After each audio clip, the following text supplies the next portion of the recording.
What's up, everybody? So, I'm a little bit torn. I don't really know what to do right now because I made a video yesterday that was kind of hard to do because I felt like it was um, necessary. Like, I felt like I had to be obedient. And it wasn't because, like, oh, I had something tough. I mean, I guess you could sort of call it that. But um, I just. You hear all of these videos about like people having dreams and how um, God's not going to keep giving you dreams if you don't share them, blah, blah, blah. And I dream a lot. I pretty much dream every night. And that's kind of always been that thing with me. But um, lately, like I have really noticed the quality of my dreams um, becoming, I don't know, they just have become very vivid in the last couple of days. And I don't know what causes this uptick or sudden change or what it is, but um, you have to just sort of assume that God is somehow involved in it. Um, and I mean, I guess you don't have to, but I tend to. And I go, well, I don't know, does that mean you want me to share the dreams? I mean, they're not about, I mean, most of them are disturbing. so um, So I ended up making this video, and I had been meaning to make one for a while, just almost arbitrarily, just about like different dreams that I've had in the past that seemed like they were end timesy, and I couldn't remember if I'd shared them before. So I made this video. It was like 30 minutes, and it was just the dreams that I had had in the past couple of nights, and then like one dream that is really really rough, um, and that dealt with like basically like sexual abuse of kids, like the the last two dreams that I had, or not two, but the last one of the dreams that I had was like that, and then I had one from a while ago that's really just stayed with me. And so I shared that, and I was really happy to like have done that. Felt like in case there was some reason that I needed to share that, that I had like done it and it was done. And so I posted it yesterday. Why did YouTube send me a thing last night saying that they took it down due to medical misinformation? And now one of the dreams that I had involved like drugs, but it wasn't like, it doesn't matter. All I know is now I'm just like, okay, great. So it's either reinforcing, I mean, there's really no other thing, because when you're dealing with the things of God, it's never like, oh, false alarm, it's never mind, it's fine. It never goes back down. It just keeps escalating. Because it's like I took a step of faith and shared this thing that I really just didn't even know if it was relevant or not. But I felt like, I just should be obedient just in case this really tiny shred of anything that I had that, I just didn't want that to still be on my conscience to have not done. So, I mean, I was like, I don't even know if I really want people to watch this, because that's just, the whole thing was just disturbing. It was just like, here's all the disturbing dreams I've had. Here's half a dozen disturbing dreams that I had that I think are from God, but may probably not be. And so then I do it, and then I get pushback from YouTube. Like, now I'm like, oh my gosh. So it was from God. like that's just where your mind goes. Because it's like, whoa. Like, I'm just like, what? What? So I'm like, ugh. because the bottom line is the thing still isn't shared. It still isn't shared. I got to do what I feel like it's still not done. I'm just like, oh my God, you're kidding me right now. Like, that's all I want is to just be free of feeling like I got to do something. And lo and behold, YouTube is trying to stop me. I'm like, what? Are you kidding me, dude? Like, did I give away some type of top secret whatever in my video that literally one person is going to watch? That's my mom. Like, I'm just like, what in the world?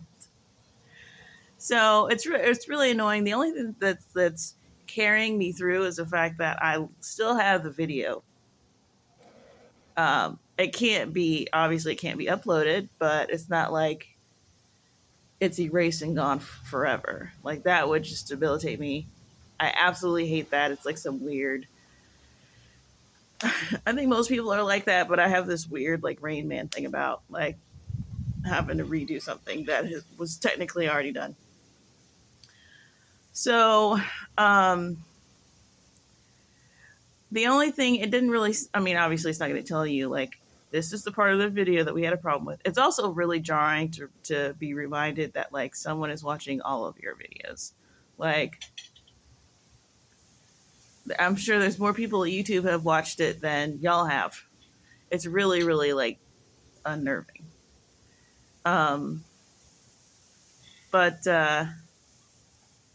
yeah, so the fact that there's medical misinformation in it, the only thing that I can imagine that they were talking about is the part about drugs.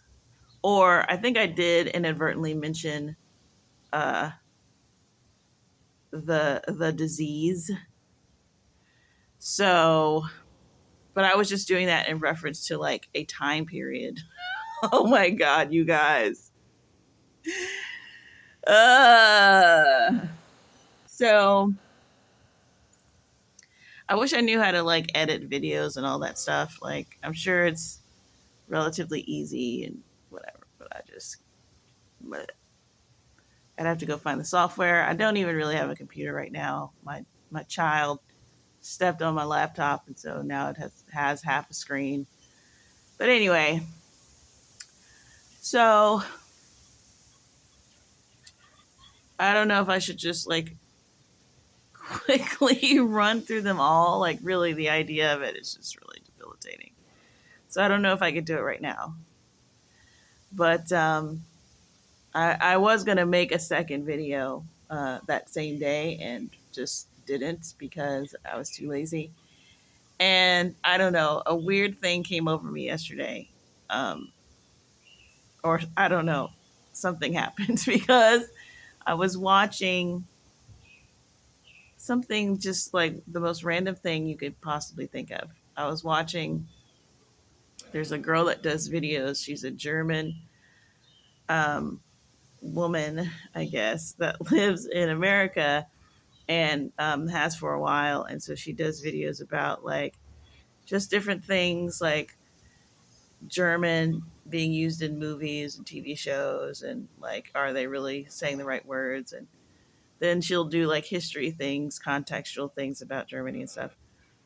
And then like German and culture or American culture, German language, that type of stuff. And so I randomly clicked on a video of her watching people speaking Texas German, which apparently is like legit like a community that lives in Texas. And um, there used to be quite a few German communities in Texas. And so like there's certain towns that, you know, you hear the names of and you don't think like much further than, you know, there's something, you know, a German essence in the name. I mean, that's just natural for me because I'm, you know, studied English language and English. But so there's like cities like New Braunfels and like is it Fredericksburg, I think, which there's a Fredericksburg like in every state. So you're not thinking too hard about this stuff. But so there's still this like very, very small community. I think she said something like, by 2040, like this community will probably be gone completely, which is sad. But because right now it's only like the older people that still have the German language. And it was really interesting too and sad because one of the videos, she's talking about how after World War II, you basically weren't allowed to speak any German. Like nobody wanted to hear any German after that.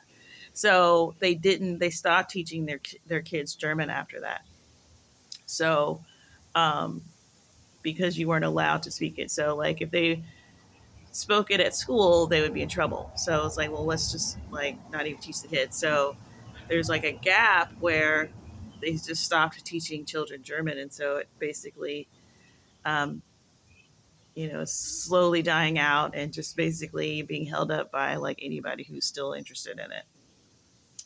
So it was really interesting to watch her listen to Texas German and just really like the one thing that I noticed from it was like she understood it completely, even though you could clearly hear it was like Americans saying German words. Like it wasn't like super great pronunciation, what we would think is great pronunciation. It was like mixed English German pronunciation. It was basically anything that's still easy for American speakers to do.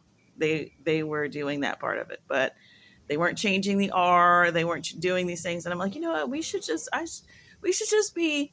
There's too much pressure on Americans, like that we put on ourselves to like sound native, and no one's asking us to do this. Like, and I don't think they understand this either, because obviously when you hear people speak English that are not native speakers, they don't sound native. They're not like, they're still doing their country's customs in your language, but you can still understand them. Like, we just, it's like, because I feel like if I can't drill my R, like, I got no business speaking Spanish. And on some level, that might be true, but on another, like, on just a fundamental, like, you know, just practical level, if you need to communicate with somebody, just, learn the language and do it. Like, so that was kind of eye opening for me because it was just like, she understands it perfectly. It literally sounded like some terrible, bad American tourist type. I mean, not really. Like, you could tell that they were obviously comfortable with the language and there was no like spirit of like uh, disrespecting the language at all. But it just was very like, oh, wow, this is unimpressively still American sounding, but just German words. And she was like, yeah, I understand everything they're saying. And so that was really cool. And so, like, I don't know. I just was like, I got so interested in this stuff, dude. I was like, I'm so interested. This is so interesting to me. Like, I could just barf. Like, and I literally left a comment to that effect. But I don't know, man. Something about language. It just, it's like, especially in America, I am so super, super, way super interested and fascinated by the idea that um, there's languages like the people that come here from other countries, they speak their language and then it like fossilizes it because they're not around their country anymore. And so it stays from whatever time period they came from. And so because they don't have that constant influence, the language isn't moving, but it might still be spoken. And then those people that come from other countries come here and they're hearing old words from like their grandma would say. Like, that's just so fascinating to me. Oh my God. It's so fascinating to me. And I think it's so cool. And it just, I don't know, it's something about humans and just the way that God made humans and just really language. Like, we don't think about at what the Bible, how the Bible explains languages, and just how one of many examples of the things that the Bible explains that people take for granted and they think it's silly. You know, it's like, oh yeah, oh the flood, like God flood the world, and then there was only 8 people on a boat, and so and now we whatever. It's like, okay, you can say that's silly, but what do you have in the way of explanations as to why we're finding things like finding um, constantly finding this evidence of an older, more advanced world. And it's like you can see the sort of human wheels turning of trying to explain that, or just trying to keep people on a constant, like, gerbil hamster wheel of, oh, maybe it's aliens, maybe it's this, and going from explanation to explanation. It's like, um, the way that the Bible lays things out so confidently and somehow, like, to me, it has a very, like, credible, it's credibly strange. And, like, because it's like, it'll be strange, but also, like, airtight, and also, um, it's lacking, like, this kind of like hubris or ego, or like, we got to come up with something that people are gonna believe. It's like, it's got that whole truth is stranger than fiction vibe to it. And so the same thing with languages, and just the fact that, I mean, it's such a strange story that totally could happen. The only reason why it's hard to believe, what makes it hard to believe, is the fact that you can't imagine people being that united. Like, that's the only thing that's like, when did that happen? But it makes sense that it once was like that, and this is what happened when they were united. It just was a hot mess, because anything we do in our current state is a hot mess.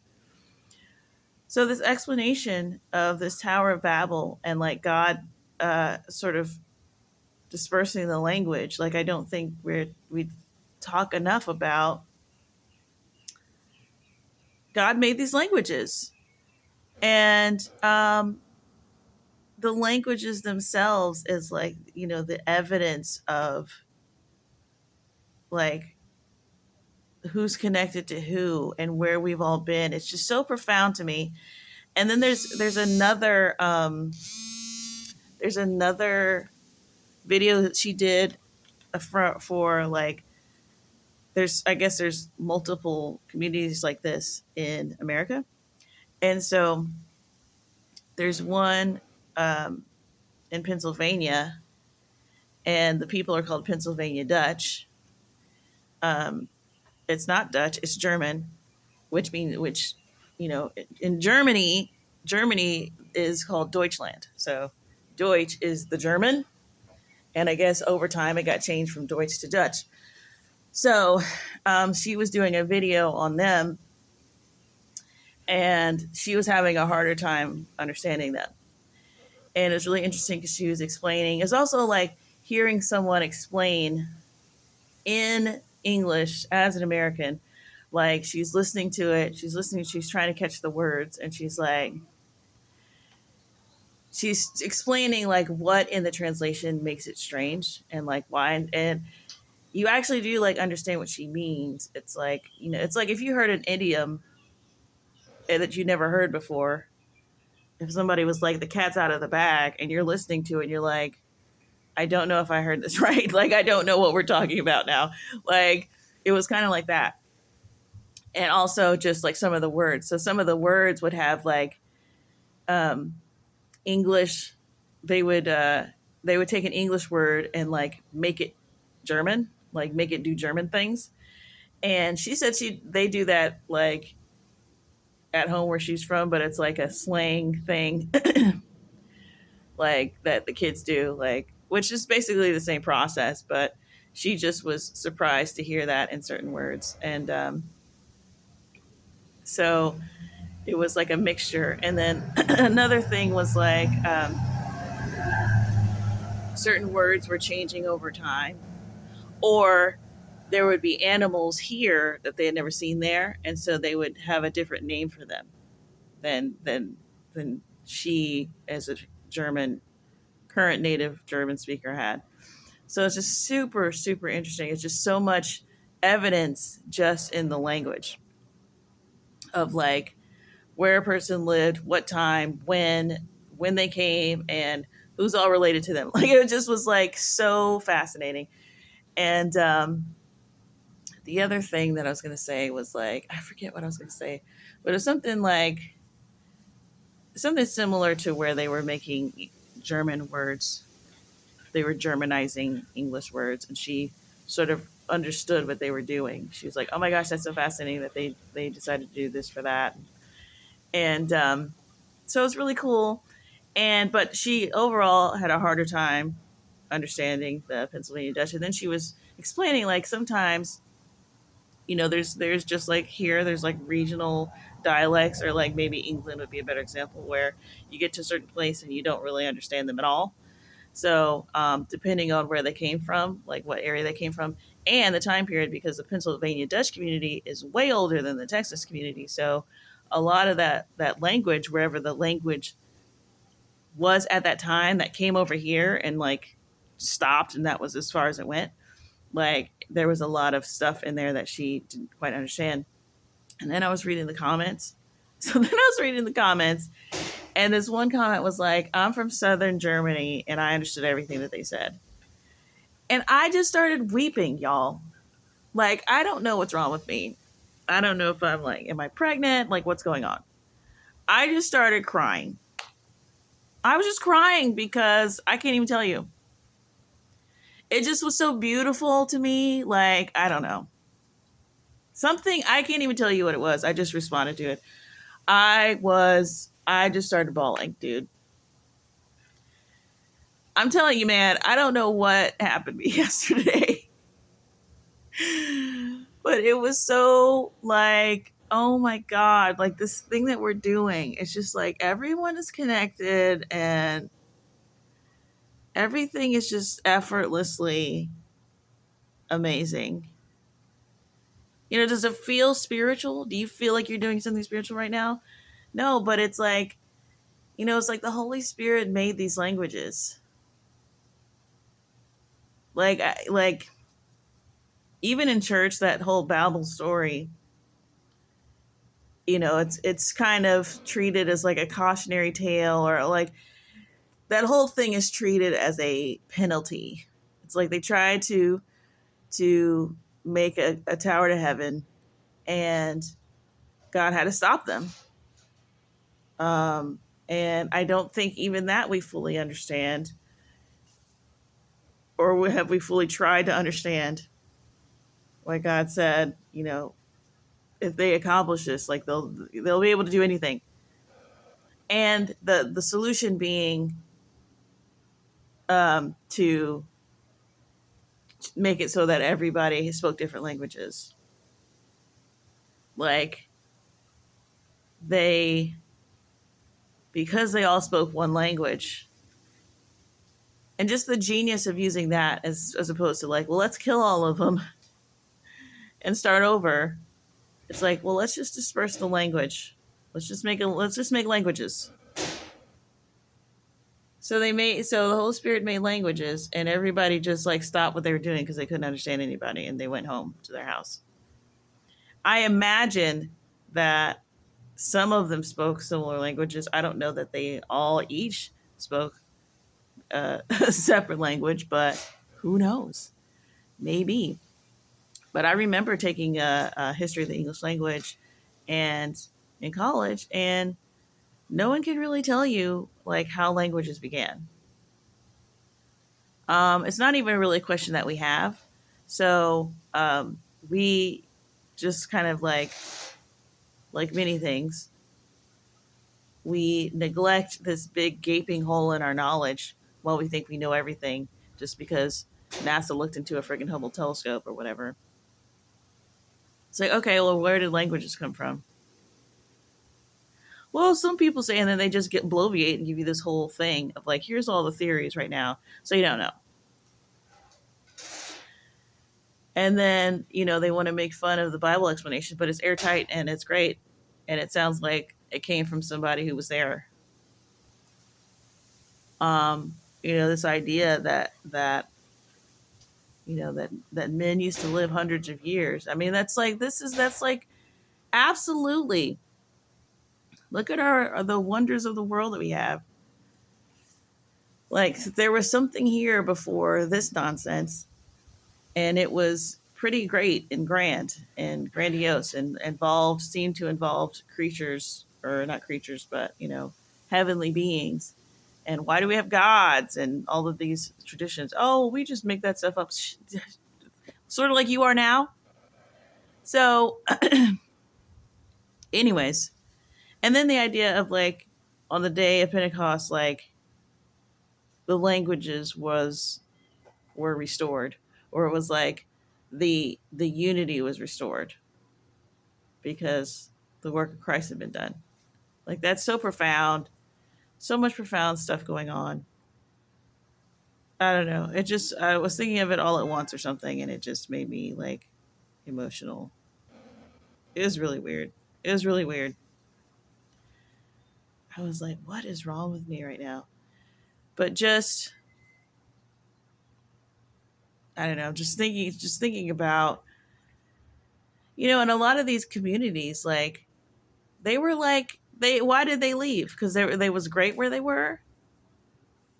No, because they were persecuted, poor, or, you know, you had a couple of explorers, adventurers that were like, I want to see what's going on over there.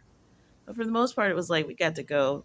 There's no work. There's nothing like, you're religious. It's like they're trying to get us to baptize our babies, and we don't want to do that. We got to go get on a ship and go make our own place.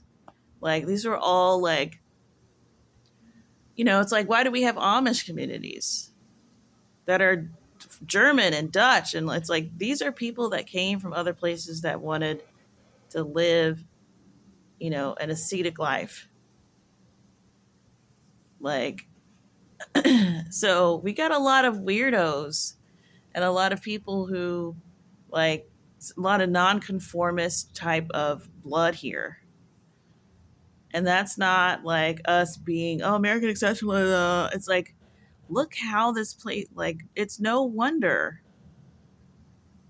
It's no wonder. And you know what? People are speaking Pennsylvania Dutch right now.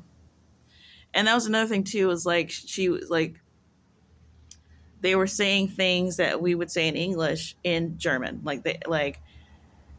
She was saying like we would say like good morning, or like hi, how are you? Or if you said like what's up, they would literally say what's up, but it would be German. And she was like, oh my gosh, they said what's up. Like, you would never say that in German. It was really cute. It was really like, and it's just like, who decides that we're going to, like, how things are going to change, how they're all going to say this instead of that, use this vowel instead of that vowel. Like, how, like, that is so effortlessly fascinating, how we can all decide to agree on a uniform way of talking. Who did it? Who was the first to do it? How did it happen? Like, these things that we take for granted, it's like, like, that's not the, what's the catalyst? What causes that?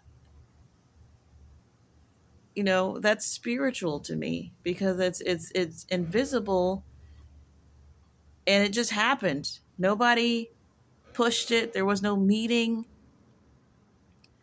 and you see like things like TV and movies, they're able to mimic this, but it's a social contaminant. It's a social contaminant. When we're all watching the same TikTok and we're all watching the same thing and we're mimicking what we see, it's not the same thing as like, a vowel sound switching over from this country to that country over 100 years. This kind of astroturf culture that we don't even know who came up with it. And if we followed the money, we'd probably be disturbed. So we're out here doing just whatever the devil invents. Anyway, I don't even know. So that was the video that I was going to make yesterday. And I'm sure it was slightly more fluid yesterday, but not by much, because I literally was just I just instinctively, I tried to explain it to myself as much as I could, but just the whole thing is profound to me. The whole thing was profound to me, and yeah. So I won't go on anymore. I just went on 30 minutes. I need some time to distance myself from my previous video being taken down, and then maybe I'll try to come back and try this again. Like, that's so obnoxious. I might have to, like, I don't know if I'll change anything that I said, except for referencing, you know, the period between the years 2019 and 2022, and see what happens. So, okay, that's it.